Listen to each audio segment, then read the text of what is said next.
Bonjour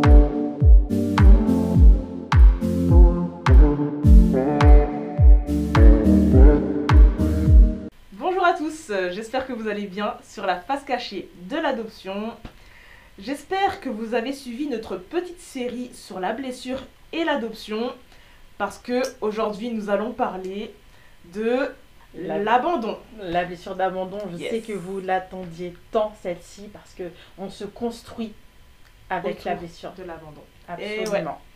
Elle vient rejaillir partout. C'est pour ça qu'on vient l'aborder. La blessure de l'abandon. On peut repartir d'exemples si ça te va, Alexia, comme Bien ça sûr. parle à tout le monde. Toujours. Moi, je peux vous raconter une anecdote. Maintenant, j'en rigole parce que, comme je vous le disais dans le premier épisode, je suis moi-même maman. Et vous allez comprendre du coup comment cette blessure sommeille et se traduit en moi. Voilà. Quand j'étais à l'école, donc c'était en primaire, j'attendais donc ma mère à la sortie de l'école. Et un jour, elle a eu du retard.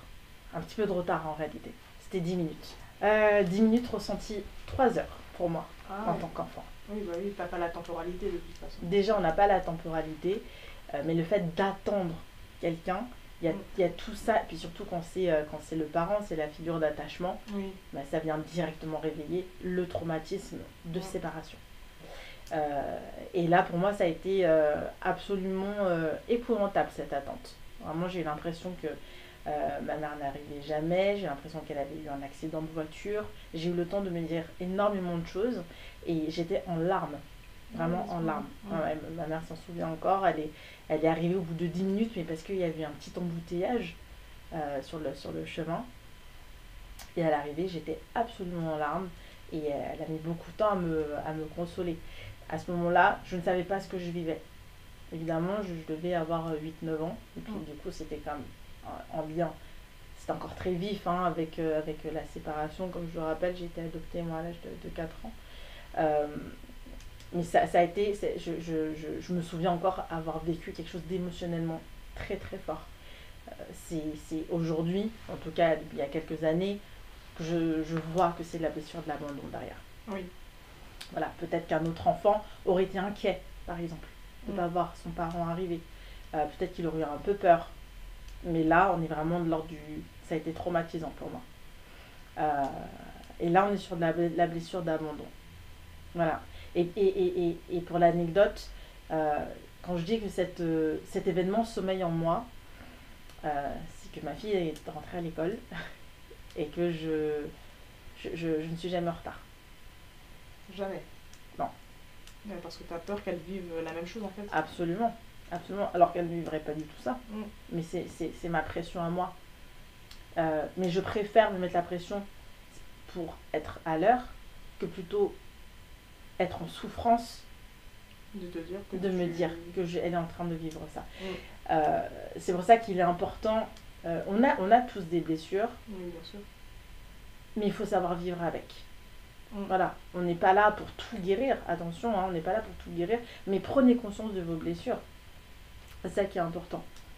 Moi, voilà, des fois, je suis sur le chemin, je me vois accélérer parce qu'il est 28. Alors que je suis à côté, hein, et je me vois accélérer, être essoufflée. Et en fait, et pour tout dire, Alexia, j'arrive toujours en avance. J'aime arriver en retard. Ah ouais. Alors que moi, mes parents sont tout le temps en retard. Et voilà, mais c'est la façon de la blessure sommeil après en nous, mais tu vois, même là, en t'en parlant, moi, ça me fait rire. Oui. Voilà, c'est... Mais parce que t'es consciente. C'est ça. T'es consciente de ce que tu es en train de vivre aussi. Complètement. Ouais, je comprends. Tu as un exemple? Moi, oui. Bon, moi, j'ai pas d'enfant, hein. J'ai pas d'enfant et ça concerne même pas un petit peu mes parents. Voilà, parce que moi, c'est mon père qui venait me chercher à l'école, donc il n'était jamais en retard pratiquement. Voilà, parce que on était à 5 minutes littéralement en fait de l'école à pied, enfin de la maison plutôt. Et après, quand j'étais au collège, au lycée, enfin bref, au lycée j'étais à l'internat, et au collège, bah, je rentrais toute seule, donc voilà. Mais c'est plus avec un cousin que je considérais limite comme un frère en fait. Voilà, on était vraiment très très très très proches, mais je vais vraiment abuser sur les très proches parce que voilà, on avait vraiment une complicité en fait. Et bon, maintenant, ça fait plus de 10 ans qu'il est parti. Il est parti où? Il a déménagé en Guadeloupe. D'accord. Voilà, donc pour tous ceux qui n'ont pas pu écouter l'introduction ou mon témoignage, j'ai été adoptée en Guadeloupe, donc voilà, ma famille adoptive oui, pardon, est guadeloupéen et guadeloupéenne. Donc il a déménagé là-bas.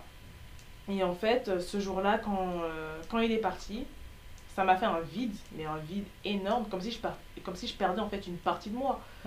Et parce que c'était vraiment mon cousin, quoi. C'était comme un frère, ouais. Voilà, c'était vraiment comme un frère. Et le jour où il est parti en Guadeloupe, j'ai vraiment ressenti ce vide et je me suis dit, mais. C'est abondant. Ouais, je me suis dit, mais en fait, il m'a laissé tomber, quoi. Il m'a vraiment laissé tomber. Alors que c'était vraiment le cousin que j'oubliais pas son anniversaire chaque année. Hein. D'ailleurs, c'est bientôt son anniversaire.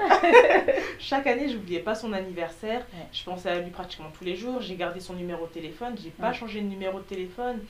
Enfin, tout un truc, quoi. Et là, je l'ai revu l'année dernière quand je suis partie en Guadeloupe, du coup. Quand je l'ai revu, j'ai dit, mais en fait, il m'a pas oublié, quoi. Tu vois, il m'a pas oublié parce qu'en fait, notre complicité est restée la même. C'est vraiment resté la même 10 ans plus tard, parce que ça faisait presque 10 ans que j'étais partie en Guadeloupe.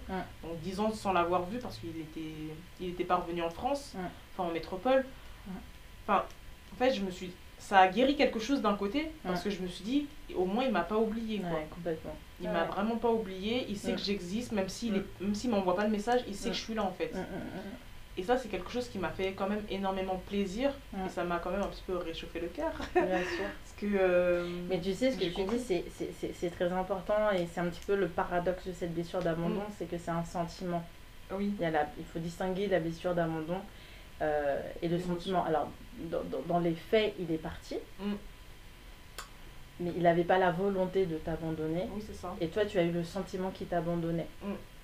Et c'est pour ça, c'est important qu'on parle de ça parce qu'on en a parlé longuement dans le premier épisode, mais sur ce sentiment d'abandon et comment on se construit là-dessus. Et en fait, effectivement, quand tu l'as revu, donc c'est ce que tu as décrit l'année dernière, c'est venu réparer finalement cette blessure d'abandon. Et en fait, tu te rendais compte qu'il n'y avait rien contre toi et qu'il n'est pas venu t'abandonner. Il ne t'avait pas abandonné, en fait, vu que c'était resté intact. Tout à fait. C'est très intéressant, complètement. Donc, après, bon, la blessure de l'abandon peut bien sûr se révéler, se réveiller un peu dans tout de toute façon. Complètement. Même dans un travail, ça peut se réveiller. Hein. Absolument. Ça peut vraiment se réveiller dans tout. Voilà, après, ça dépend comment vous gérez vos sentiments, vos blessures, vos traumatismes aussi, parce que c'est souvent lié à un traumatisme, toutes ces blessures que l'on vous parle depuis le début de la saga. C'est ça. Donc voilà. Et puis ce qui est lié aux blessures, c'est la façon dont on va réagir. Donc ça va être instantanément les émotions qui vont en découler. Les émotions, c'est quelque chose qu'on ne contrôle pas. Si vous avez encore un petit peu de place dans votre cerveau, on distingue une émotion d'un sentiment. Le sentiment, il y a quelque chose de mental, on le fabrique. L'émotion, si tu te promènes avec ça dans une forêt, qu'il y a un ours qui bondit face à toi, t'as peur. T'as peur. Ça, c'est l'émotion, Et là, c'est l'émotion. Si t'as peur et que là, tu te dis il va me manger, je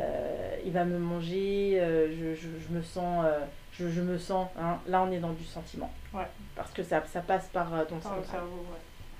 Voilà. Sentiment et émotion, c'est différent.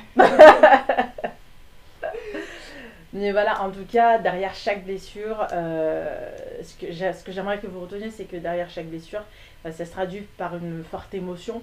Et qui dit grosse blessure, qui dit gros traumatisme, dit grosse blessure, qui dit grosse émotion. Pourquoi si tu me le permets, Alexia, je vais conclure là-dessus. C'est que vous pouvez être amené à vivre des très très fortes émotions. Quand je dis fortes émotions, ça peut être, je parle pas que de la peur, en réalité, je vous parle de la colère. Je l'ai beaucoup vu dans mes accompagnements de personnes adoptées. Il y a quelque chose d'assez récurrent, c'est cette colère qui est là. Et parfois elle est très ensevelie, parfois elle jaillit, mais elle est là. C'est quelque chose j'aime pas faire des points communs, comme je vous le dis, de toute façon, depuis le début, il y a chaque parcours d'adoption est différent, mais si je peux vous parler d'une vraie similitude, c'est la façon de vivre, c'est cette colère qui est là. Et qu'est-ce qui déclenche la colère? C'est le sentiment, pour le coup, d'injustice. Et le sentiment d'injustice vient d'une blessure qui est la blessure d'injustice.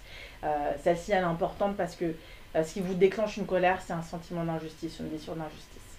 Oui. Voilà, je vous le dis, ça fera écho petit à petit dans ce que vous aurez à vivre. Mais en tout cas, cette colère-là, après, qu'est-ce qu'on en fait? Voilà, voilà, ça se travaille. Je sais que moi, je travaille beaucoup émotionnellement avec les personnes que j'accompagne parce que la colère peut faire beaucoup de dégâts. Yes. Elle peut faire beaucoup de dégâts dans des relations, elle peut faire beaucoup de dégâts personnellement aussi. On est en souffrance quand on se met en colère. Mais il faut que ça sorte. Qu'est-ce qu'on fait avec ça? Comment on peut faire? Quels sont les messages derrière? Pourquoi on se met en colère? Quelles limites on vient mettre? Qu'est-ce que la personne a franchi? Voilà. Ça, c'est des questions que je vous invite à avoir. Et si ça crée une souffrance chez vous, cette colère, des relations qui ont été coupées, que ça vous pose problème, vraiment n'hésitez pas à vous faire accompagner là-dessus, parce que c'est quelque chose que j'ai vu qui était absolument inhérent chez les personnes adoptées. Tout voilà. à fait. Je me permets de parler de ça, de ce sentiment, blessure d'injustice et des émotions qui peuvent être vécues et surtout de la colère. Non mais t'as raison d'en parler parce que c'est vrai que on a tendance à minimiser ce qu'on ressent et à ne pas comprendre aussi d'où ça vient. En fait, on cherche pas le noyau de notre sentiment, de nos émotions, etc. Absolument. Et on n'arrive pas du coup à gérer en fait tout ça. C'est ça. Donc c'est extrêmement dommage. C'est dommage parce que en fait ça peut, comme tu le disais, on peut perdre des gens à cause de ça, des personnes à qui on tient énormément, que ce soit relation amicale ou amoureuse. Et je trouve ça quand même assez compliqué déjà pour nous à gérer, mais en plus si on doit gérer ça pour une autre personne, c'est encore plus dur. Complètement. Donc complètement, mais en tout cas il y a plein d'outils pour comprendre ces émotions. Quand vous avez une émotion forte, c'est qu'il y a un message qui est caché derrière. Il faut juste apprendre à le décrypter ou en tout cas vous faire accompagner pour essayer de comprendre comment vous fonctionnez. Tout à fait. Voilà. En tout cas les amis, j'espère que notre petite série vous a plu avec tous ces petits épisodes de toutes ces petites blessures qu'on peut rencontrer. Voilà, on les a pas toutes faites parce que il y en a beaucoup. Mais par contre, on peut vous proposer un livre qui pourrait peut-être vous intéresser, qui s'appelle Les 5 blessures, c'est ça? Oui, effectivement, c'est un peu un classique. C'est vrai que je te l'avais conseillé pour préparer que j'ai acheté d'ailleurs, notre interview. Alors attention, il n'est pas focus sur les personnes adoptées, oui, pas non, du tout. Non. C'est déjà pour avoir une vision globale. Bien sûr. C'est les 5 blessures qui empêchent d'être surnaturel. Exactement, c'est Bourbeau, qui est très, très intéressant et qui permet vraiment d'avoir un point de vue. Voilà, que je vous conseille si vous voulez en apprendre déjà un petit peu plus. De toute façon, vous le trouverez en description, ne vous en faites pas. Il est disponible partout, Vinted, Amazon. C'est ça. Voilà, et il est même en format podcast si je me trompe pas. Et il me semble tout à fait. C'est ça, Ouais. Et au passage, des petites infos aussi sur Affluence, c'est ça? Affluence? Oui. Yes. J'ai du mal à le prononcer encore. Mais oui, du coup, dis-nous tout sur ta... Enfin, fini avec... je te remercie Yes. avec plaisir. Du coup, si c'est tout ce qu'on vous a dit sur cette petite saga, ce sont des choses qui vous questionnent, que vous avez envie d'explorer, voilà, en tout cas, moi j'ai l'habitude d'accompagner des personnes adoptées parce que je suis adoptée et que je travaille vraiment en résonance. Si vous avez envie de rentrer un petit peu dans une introspection, n'hésitez pas à me contacter. De toute façon, vous trouvrez tout ça ça en description. Tu vas mettre, c'est ça, voilà, les liens. Je mettrai tout en description, vous aurez juste à cliquer dessus. Sur mon cabinet, cabinet Affluence.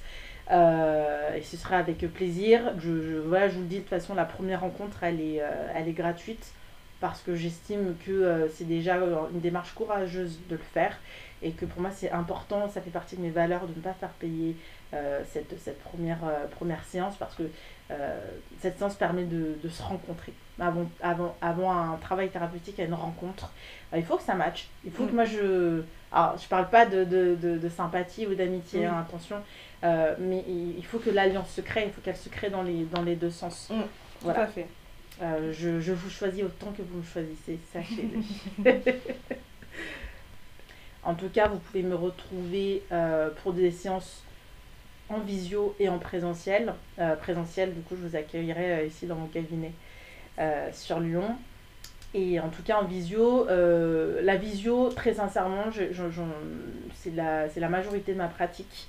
On peut avoir je le glisse rapidement, on peut avoir un peu un a priori sur la visio, mais en réalité, comme c'est un moment qui est vraiment choisi, dans le sens où la personne est chez elle, elle est dans sa bulle, il se passe des choses parfois incroyables.